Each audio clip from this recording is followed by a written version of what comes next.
Ruth McCracken and Trissetta Washington, two top-notch career and business strategists, are here to help you defy standards and break boundaries. Join them as they share powerful insights that have already impacted thousands of people and will have a major impact on your career, life balance, and business.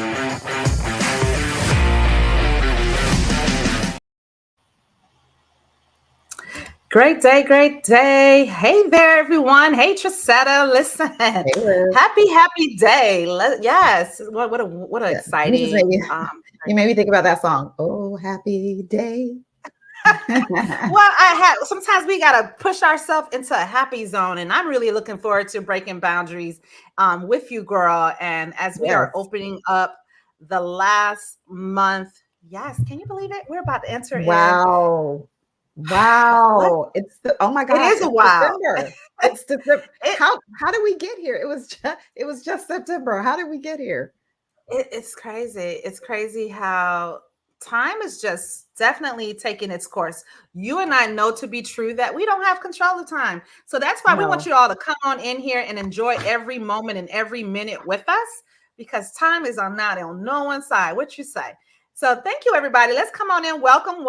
You all come on into our Breaking Boundaries as we are chiming into our episode. We're really looking forward to sharing with you all. While you are here, do not forget to like and subscribe, and go ahead and share the button and share with other peers, because we want you all to come in here, because it matters to us that what are we looking to disrupt in this very day and in this very hour. Listen, we have a great, amazing treat for you all, because it matters to us that you're positioning yourself in a way that you're not having to wait to 2024 to start making some shift, to start making a change.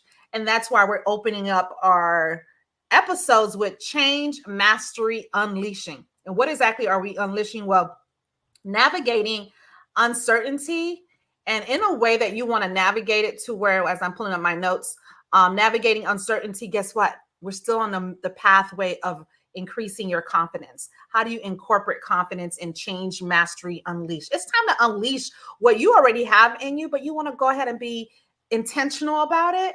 And most importantly, guess what? We want you all to be more effective, more efficient. What you say? I love it. I wholeheartedly agree. I mean, yeah. 1,000%. Let's go ahead and start. You ready to get started? As you all are coming in, go ahead and grab your favorite digital devices, your notepads, and your pen, because you even want to make sure that what you're in a position where you want to have undivided attention. Because listen, this is going to be very impactful. We can go ahead and start. Let's go ahead and break bread with you all as to what exactly we're looking to help position you all in this very moment, in this very day. Are you guys ready? Let us know in the comments that you are ready. Awesome. I'm ready. I love it. Well, let's talk about it. So embracing change and being able to navigate the uncertainty, because let's admit it, we are still living in a very interesting time, especially in the workplace, involving with my clients. And I don't know how many of you all know about us. Definitely learn more about us in our profile. But when you're in a position where you're looking to pivot in your career, whether it be in your business, whether it even be in your life in general, how do you navigate the uncertainty? How do you open doors of the unknown? And oftentimes, especially in my line of work, it can be frightening. Yes. It can be full of fear, right? People don't know what to anticipate. Like, oh my gosh, I now have a new manager, or we have a new chief in town.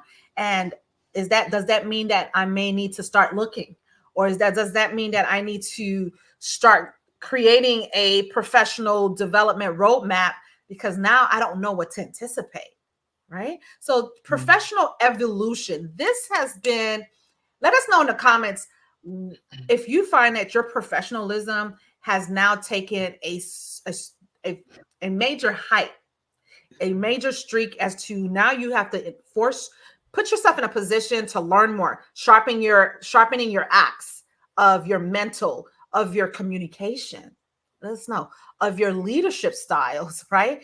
You need to evolve those type of skills. And if you haven't, let me tell you, with the artificial intelligence, the AI, I was just talking to one of as I was doing a consult, I told them, if we're not ahead of, if businesses and organizations are not ahead of AI, they may want to consider looking to see whether or not if they're going to even still be open for business.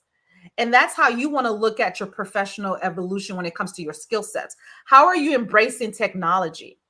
How are you adapting your industry that you're in, where they're going to different shifts? And how do you remain relevant in your current field, whether it be healthcare, whether it be any medical devices, or whether it be training and development? Whether it be, you get to decide and determine, listen, where areas do I need to find myself to start sharpening and increasing and enhancing those abilities? Let's talk about that, because how many of you all are working remotely? I've been working remotely now for almost a decade. How about you, Trisetta? I know if some people, maybe it's new to them since COVID or since the transitioning of the pandemic, they now are in a work environment, and this is impacting globally all over the world. How do you think that may? I've been remote. COVID sent me into remote working, and then during at the end of 2020 is when I transitioned into my business full time. So, so I've been essentially working remotely since around April of 2020. And it is different, right? And so it definitely kind of forced us as professionals to shift a little bit of our skill sets, right? Because we had to start embracing some technology tools that maybe in our work environments were being resisted by management teams. 1,000%. And so, we've got to, I know many people now that even though that they're still working, they've gone back to working in the office, they still use a lot of virtual meetings as opposed to physical meetings to collaborate. And so that, that was a huge shift for the workforce globally. And so for those individuals who were able to quickly adapt to those changes in the work environment, you got a leg up, right? And as a professional, right? It really helped to evolve you as a professional, because that now made you more desirable to companies who are challenged with the remote working, right? Yeah, and 1,000% agree with you. And then even with technology itself, and I love how you brought in Zoom and the virtual environment. How is the disruption of technology even impacting people emotionally? Because some people do desire to be in the workplace. They like to be in the office.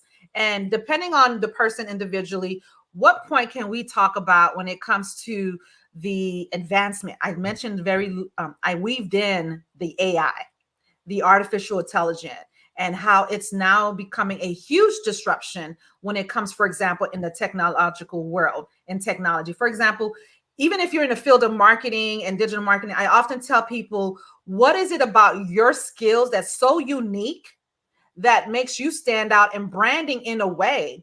Because branding, if you think about it, the whole term, the reason why that even exists is because they had to brand the cows in order for the owners to distinguish which cow belonged to who. And so you got to understand, what ways can you determine, what ways can you brand and be unique and different when it comes to your background, when it comes to your social platform, whether you're using LinkedIn, if you're using any kind of social media platform. How are you positioning yourself for the AI, for the algorithm, to now have you increase your visibility? That's one way that oftentimes people are not yet ahead. There's those in the upcoming generations after us. Trisetta, you and I could be very, transparent here. This is a safe space. You all are advancing yourself in the technology when it comes to really publishing your footprint? What ways can others can definitely find their ways of disrupting technology in a way where it's, most importantly, getting them to have increase in their visibility, not just in their workplace, but it may be in their business, maybe in their skill set, maybe what they do on the side. If you're not advancing yourself in any kind of way, you may find yourself overwhelmed, frustrated, and what else? So in this kind of like professional evolution, right, in the workplace, that you have to take into consideration economic and industry shifts as well, right? I Yes. mean, take case in point, look, I hate, we're talking a lot about COVID today, the pandemic today, but it was the most recent huge catalyst Oh my for gosh. transformation in the workforce. And so it shifted the economic condition, it shifted the trends in various industries. It introduced these global events that Yes. paved the way for like this period of uncertainty to not only individuals, but entire markets, right? Oh my Nations, goodness. right? It brought Yes. uncertainty into nations, right? And Even so, spirituality too. I can definitely, some people are questioning their spirituality. Like, is this yes, the end? Is this what exactly. yeah. Yeah. So for those, if you can remain flexible, if you can remain agile and up to date during Yes. these economic changes and industry shifts, you are going to be so much more relevant Yes. in That part.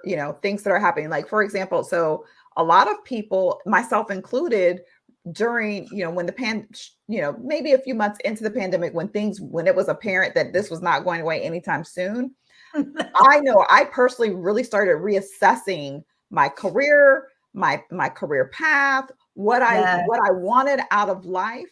And as a result, I started to make some pivots in my business because I was working full time and running my business at the time. I made some pivots in my business. I really started honing some skills that I felt were going to be pivotal That's smart. during this time period, right? And that positioned me for some long-term success because, like I said, I was ahead of the curve, right? So if you can start to look at what is happening, look at the trends that are happening in the industry that you work in, and if you or watching the kind of the economic news, you can Yeah. start to kind of foresee where things are going and start Yeah. to build your skill set in a way that best positions you as, a prime candidate for I agree. I that agree. long, for that long-term success, right? No, 1,000% agree. We got to embrace that. And most important, a lot of people think that, well, maybe I need to work more hours. I need to start working more harder. And I'm going to have to disagree with you on that. For Yeah. those who may be thinking in that mindset, it's more so, how do I, like we talked about earlier, sharpen certain skills? I love the fact that Trisetta said she had to look and foresee and see what in my arsenal of tools do I need to work on more? What do I need to add? And in what ways can I be more efficient? Versus working harder, but maybe working the cliche, working smarter. What areas can I be more efficient in? Do I need to sharpen my communications? Do I need to sharpen in the area of leadership style? Now that I'm in a position where I have to strategically start thinking in a pivotal way that, okay, it's going to be a demand when it comes to your background. There's going to be different shifts. So you now have to say, oh my gosh, am I marketing myself well? I didn't have to do this 10 years ago. You probably didn't even have to do this 5 years ago.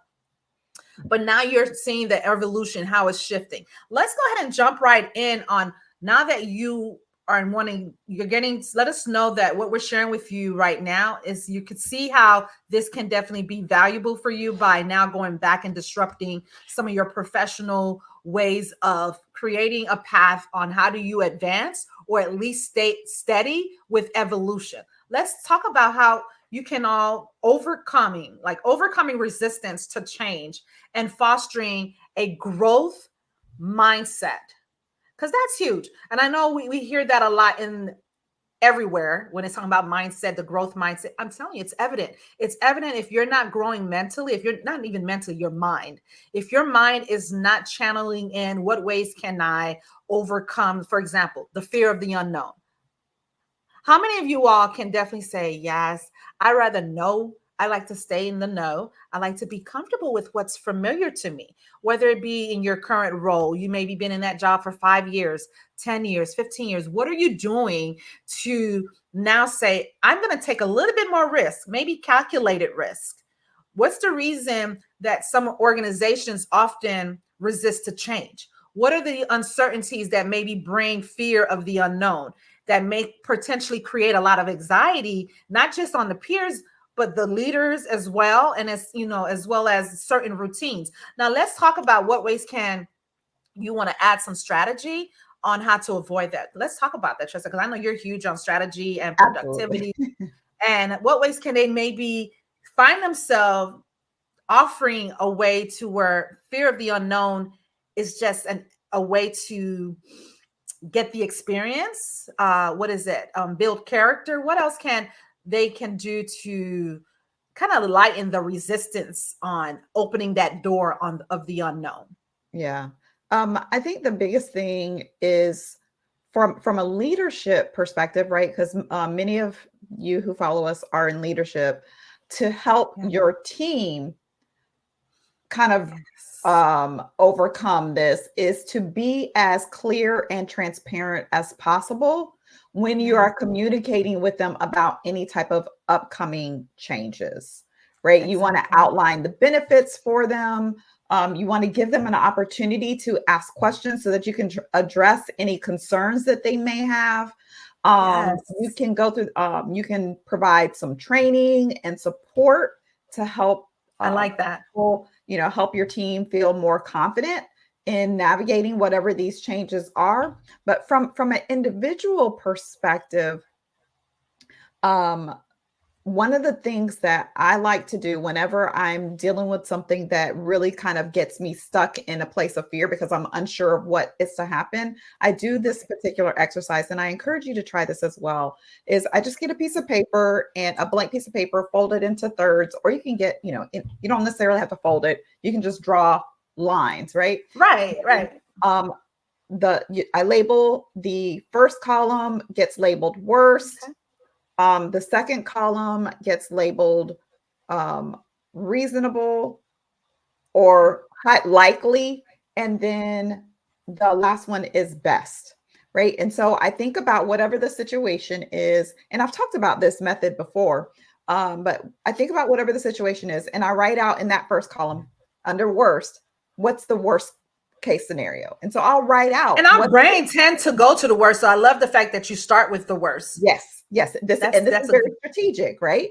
So you begin by saying writing out, scripting out whatever the worst case scenario is, what's the worst that could happen here, right? Yeah. In the middle column that says likely, you'll write like, what's the likely, what's probably middle of the road, what's most likely to happen here, right? And you write that there. And then in the last column under best, you write the best case scenario here. Like, what's the best thing that could come out of this situation? And the reason why it's in that particular order is because it allows you to give voice to that worst case scenario that your mind typically tends to go to, and then moves you from that place. So you don't get stuck there. You don't get stuck in that downward spiral. Yes. You move from worst and you close out with best. And so that is the narrative. That's good. That you leave the focus on, is that best case scenario, right? So that can help you to really overcome that fear of unknown as an individual. Another reason that people tend to resist change is, and I wanted to talk about this one because this is because I am a productivity coach. This is something that's really big to me. Is a loss of control. We want to, I am so guilty of this. When things happen, when change happens, it starts to make me feel like I have lost control. Oh my gosh. I'm sure you're not alone. Yes. I'm sure many people in the audience can say, girl, me too. Listen, you're not alone in this. Yeah. Like I start to feel like, I've lost control over whatever my day-to-day life looks like, right? Because that shifts everything. You have to make adjustments to that. It might be an adjustment to your role. It might be an adjustment to your responsibilities as as a in the workplace or in the home. It can be an adjustment in your location, right? Your physical location. Maybe you have to change offices, or maybe you have to, move from an office to a cubicle or something, where you don't have the privacy, like whatever that is.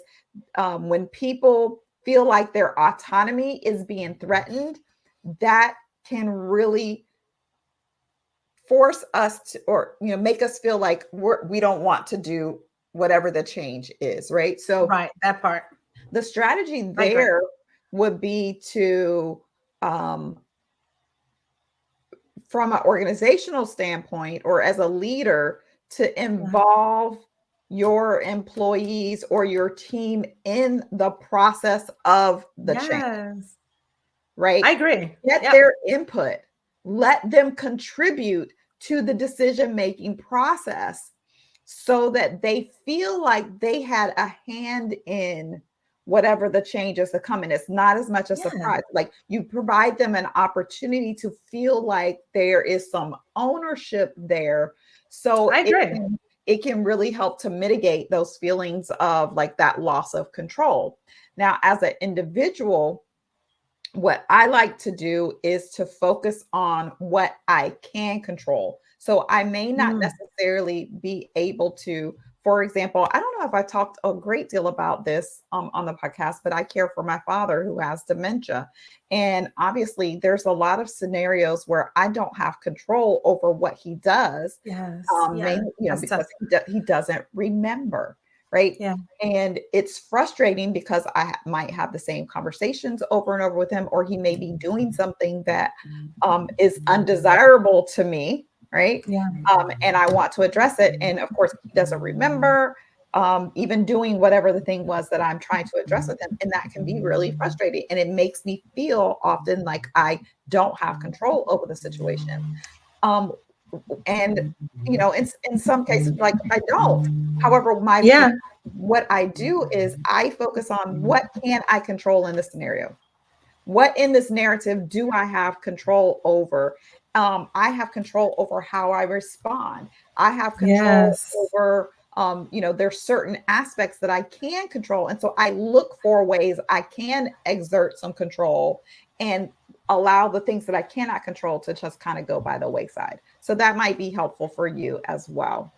What else? I like that. I like how you mentioned, loss of control. And there's the opposite of that, where people get comfortable with status quo. Like, okay, now that I'm losing control, but may not lose control. I may just be confident. I'm in the comfort zone where people often resist change simply because they're comfortable. How many of you all can relate where if you are in a place of work, everything seems to be grand and steady and copacetic, you're getting paid, you're in your frame of field of work that seems to keeping you steady. However, when something do come along in a role where things start to shift, where for me, when I used to be a former senior HR tech leader, where I worked on heavy behind the scene on performance management tools, talent development tools. So the chief of staff would come to me and say, okay, Ruth, here's some of the enhancements that we're looking to do. I'll say, okay, let me look at some of the downstreams. Who is it going to impact? Is it going to impact certain employees that we may need to communicate and bring some of this change management into their awareness? Because oftentimes people get comfortable and they're like, wait a minute, why are we having to do some changes? I kind of like the systems that we've been involved in when it comes to, the people's team, the HR. Why? What's the purpose of the change? What is the status quo? Is it a win-win? Is it something that I need to involve? That's why it's so viable that the strategy here would be what? Make it clear. Have clear communication. Let them know the reason behind the change, the reason behind the enhancements. Obviously, they may have been complaining. They didn't realize that although they might be comfortable, we tend to be comfortable and complain at the same time. Let me know in the comments. Like, you complain about the system may be too slow, or the system may not. I wish it had certain components when I'm adding a new hire. And why don't we have where they can then maybe perhaps do their own direct deposit? Why do I have to be the one to add their address change? Let them be able to do that. Okay, so we hear you and we see you, and certain changes are coming in, then you complain. So certain things that we want to do is enhance the communication. Be very clear about it. Say, hey, we heard some of the pain points and challenges that you all are having. And you want to illustrate and highlight the good in it. What's the benefit? What's the win-win? Instead of creating a rivalry or creating to where your top performers are now wanting to jump ship and maybe part of my consultation calls at the end of the day. And you want to retain your talents. You want to retain your leaders by having that clear perception to seeing the value. That's the driver here. You want to bring in the driver. You want to show them that this is to help bring efficiency. What else can we add? What other ways can maybe be a resistance to certain changes? Sometimes we feel like there's not really any benefit to us for the change. Right. So, similar to what you were talking about, you're comfortable with the way things are. And it's like we feel like it's going to create more work. And it's just the work that the change is going to produce isn't going to be offset by the benefit for the team member or for the organization as a whole. And so people just don't see the value. And when people don't see the value in the change, they are much less likely to embrace it. Right. So when you're, to kind of overcome this again, as an organization or as a team lead. Yes. I hope you're getting the theme here. Be very clear in communicating or articulating what the advantages are, what the 1,000% outcomes are that are associated with the change you're wanting to make, right? Demonstrate to agree with you more. Right. Demonstrate to them how it will align with them as a individual or their professional goals, and really emphasize like how it could potentially grow them as an individual or grow the team, grow the organization, right? Because we all want to grow and expand, right? And so that's another way, you can do that as well individually, is to kind of, all right, let's evaluate this. And instead of focusing on, right, the negatives, going back to the example, the exercise I shared earlier, like rather than focusing on the negatives here, let's take a look at like, what could the benefits be? And kind of go back with it. Yeah. Go back and forth with that. I like that a lot. And just to piggyback on what you said, just because we're reinforcing communication and making it very clear, because number one, people tend to go back into the past, where past another way of looking at the resistance of change is past negative experience. Like, oh Lord, another change. We didn't even get enough training. You all rolling out this new system, this new initiative. Maybe you didn't have the right skill sets, managers in place. And then they kind of just winging it, putting band-aids and patching things when deficiencies start coming in a row. So that's why this is another area. Previous negative experiences kind of roll in, and that's why people resist when it comes to change. So that's why we're reinforcing communication. What is the value? What is the value add? How are they benefiting from this? And even though they might say, oh, their communication again, I'd rather you do multiple communication than none. I'd rather you do where you're finding yourself doing bi-weekly or weekly, because you and I know that the way the brain works, we can't see something one time. You can't just give me communication in the beginning of the shift, and then we don't hear back until the shift changes, until 3 to 6 months from now. I don't remember it. And you need to go back 6 months. No, the brain is not, I can't, let alone trying to remember what you did yesterday. And now you're asking me to go back on a communication chain of 6 months ago. You see how it's so important that if you implement lesson learns now, and then as you continue to do these enhancements and continue to do these change management, whether it be in the workplace, your business, and even when you're working with your clients, it's something that you want to be able to strategize. How do you do this strategy? Acknowledge past challenges. Like I mentioned before, lesson learned. Create a path where you're measuring your previous performance and how are you monitoring that? How are you implementing that your team is getting keen feedback? How often are you, having these meetings? Or how often are you following up with your clients to measure their outcome, their inputs? It's so important that you want to rebuild trust. You want to rebuild it to where the process that you were looking to change is effective, is being efficient. And what else? And I know we're kind of wrapping it up here, but we definitely want to make sure that, is this helpful, everyone? Let us know what we're sharing is definitely increasing your beneficial way of looking at resisting and change mastery and unleashing more confidence and clarity. Let us know in the comments that you find this to be beneficial. I would just say, when it comes to like dealing with negative experiences, previous negative experiences from an individual standpoint, keep in mind that this is a new situation. Right. Kind of take the perspective that you can take the lessons learned, like Ruth was talking about, and bring them into the new experience, but recognize that this is a new experience. It is not the old experience. I have been having to practice this quite a bit as I've been dating, I have to remember that, not assume things because the last person did this, right? I have to kind of, wipe the slate clean and go into new experiences with a new mindset, recognize, bringing the information, the knowledge that I have from the past so I can recognize, right? So you can recognize when things are going awry, right? So you don't want to forget all of that stuff. You want to hold that in your mind, but also bring this mindset that this is brand new. And it doesn't, just because that happened before doesn't mean it won't, but it also doesn't mean it will. Right. So just you're looking at it differently. Yeah, right? You're looking at it differently. Open mind.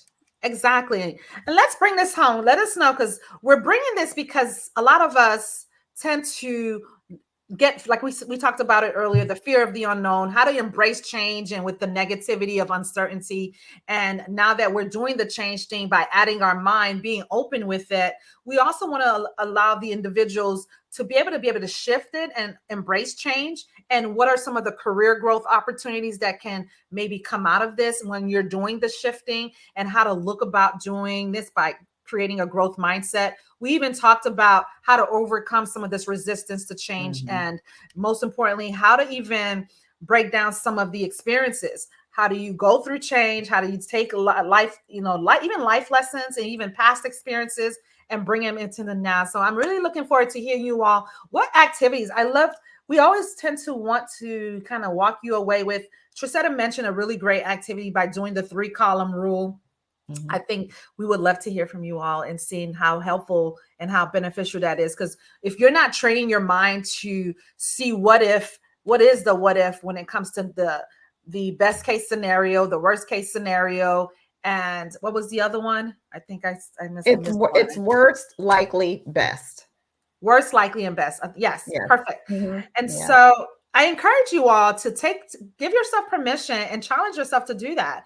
And you may want to even go back into the replay of this and really fully understand, am I embracing change? Am I finding myself still in the uncertainty path? Or do I want to go ahead and create a new way of maybe promoting myself and sharpening my skills and really sharpening that axe of mine so that I know to be true that I'm growing in the right direction? It's always a joy to hear from you all. We'll rejoin you all in the comments, because it matters to us that we are continuing producing things that we know to be true that's going to help impact and transform you and start breaking boundaries. Absolutely. So in the meantime, we're out. We're going to sign out here. Have an amazing day. Until next time, everyone. Join and subscribe with career strategist Ruth McCracken and business strategist Trissetta Washington to the Breaking Boundaries podcast each week. You too can experience the limitless potential of rewriting rules and creating an extraordinary future for yourself.